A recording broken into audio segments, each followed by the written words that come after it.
Good morning, beautiful. Been up early this morning thinking about my next Twilight affirmation installment on love, loss, and the pointlessness of war. And it's been inspired by Alfred Lord Tennyson, Nick Cave, and Shakespeare. Now, but then I started to do the research on Shakespeare, and the particular quote is from Macbeth. It's the tomorrow speech, which I had a different view of what it meant, and a different view, let's say, than AI or the consensus that's online. And actors, some of the most, like Laurence Olivier and some of the most famous actors that have done the Tomorrow Soliloquy, the way they've read it is not kind of quite right. Like, a parts, like it's like they're just reading the lines. And this is the thing I love about Shakespeare, right? Like, every time I see Shakespeare read, or not read, but acted by a particular actor, I get a different sense of meaning. Like, I highly recommend you go to the Globe if you've never been to the Globe in London, or if you've never been to any Shakespeare, definitely go, because, and you can go kind of again and again. And what's amazing is you'll get new takes on it. And because it, personally, I find Shakespeare very difficult to understand. And this is despite, when I was an undergraduate, I wasn't just into psychology and biology. I was interested in English lit, and that was my one of my majors. So, yeah. So let's let's not. It's kind of like a deep dive into how I'm wrong, but my view of the lot of the quote or of the soliloquy, I think is when I argued with AI started to come to my side of seeing it. So I find that interesting as well. So how did I see the quote? Well, first of all, I'm going to try to read. I'm not an actor, so I'm going to try to do the soliloquy, and at least the best that I can. Where the emphasis of how I read it, I think you'll understand, or at least I hope so. Probably shouldn't be reading intentions, but being autistic. But let's just try this out. I'm gonna read it. Um, or actually, should I bias you and tell you my views of grief and loss? Yeah, why don't we do that? Because I think it's good to have some shared kind of context a bit about. I think the genesis kind of this grief is something that I've always had a very difficult time dealing with. Grief and bereavement, and I don't think I'm alone. Um, but I think several different artists started getting me kind of to open up and think about it. Ethan Hawke talking about art and its function, and he has an interesting hypothesis that art can be a real kind of almost transcendence or healing function. Like, if when you experience loss in your life, you're going to go to a poet. The only thing that can make sense of your heart being ripped into two may be a poet, and I think it's an excellent point. He says it much better than I do. Um, and I do remember, of Alfred Lord Tennyson's 1850 poem. Um, it's his experience of pain and loss, and he had, "'Tis better to have loved and lost than never to have loved at all." Now, when I first heard that, like in school, I didn't fully understand the context of that. "'Tis better to have loved and lost," and this is lost through death. You can imagine. There's many ways you can lose a partner, right? You can lose a partner through divorce. You can lose a partner through them unfortunately passing. You can lose someone you love, like a parent, and it can, or a friend, and it can rip you apart, right? But the argument is, it's better to have loved them than not to have loved them. I mean, yes, you're experiencing this intense grief, but the only reason you are is because of the love you have for them. And what's more beautiful than that?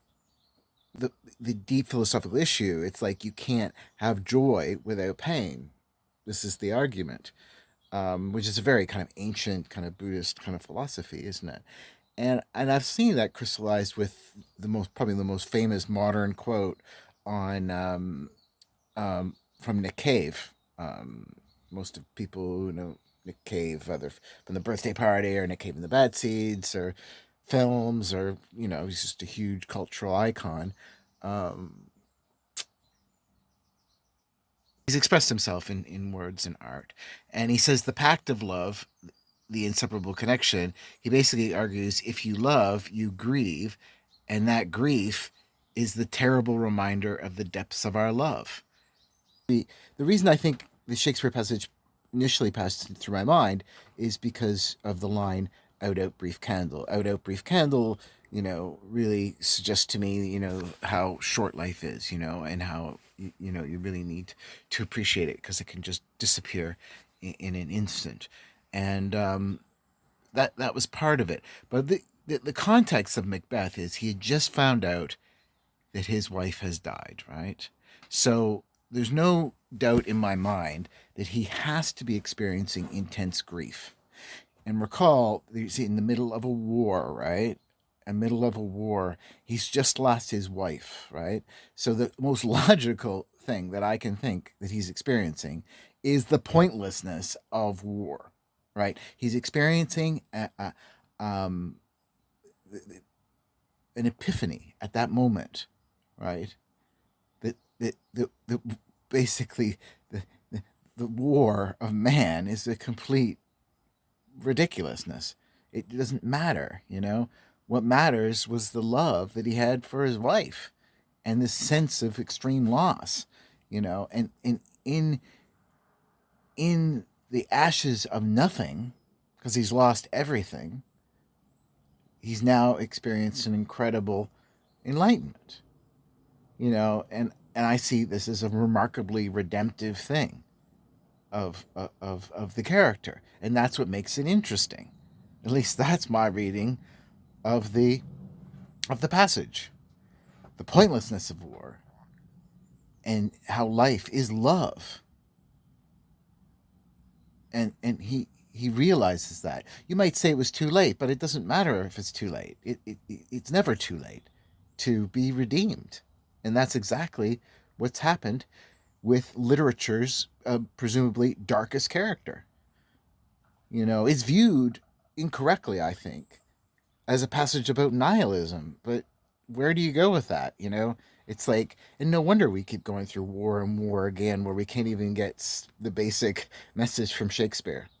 I say best basic. I mean, Shakespeare's hard. Okay. Tomorrow and tomorrow and tomorrow creeps in this petty pace from day to day to the last syllable of recorded time. And all our yesterdays have lighted fools the way to dusty death. Out, out, brief candle.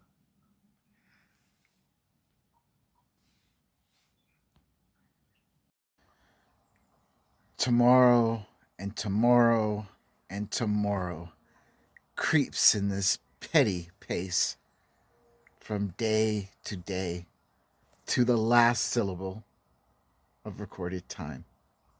And all our yesterdays have lighted fools the way to dusty death. Out, out, brief candle. Life's but a walking shadow, a poor player that struts and frets on his hour upon the stage, and then is heard no more. It's a tale told by an idiot, full of sound and fury, signifying nothing. Now, that's my reading, okay? I don't know if I've relayed that correctly. I'm going to keep working on it a bit so I can maybe get that forth, but I see this as kind of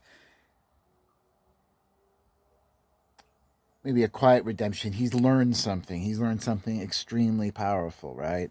That the pointlessness of war. I think that's basically what he's learned. And that's kind of a big deal, right? I mean, through his grief, he's learned something incredibly powerful about loss and about love and about the pointlessness of war. I mean, that's significant. That's what I would call a pretty big realization, and a real what I think is a redemptive take on one of the darkest characters in literature. Peace. Have a lovely day.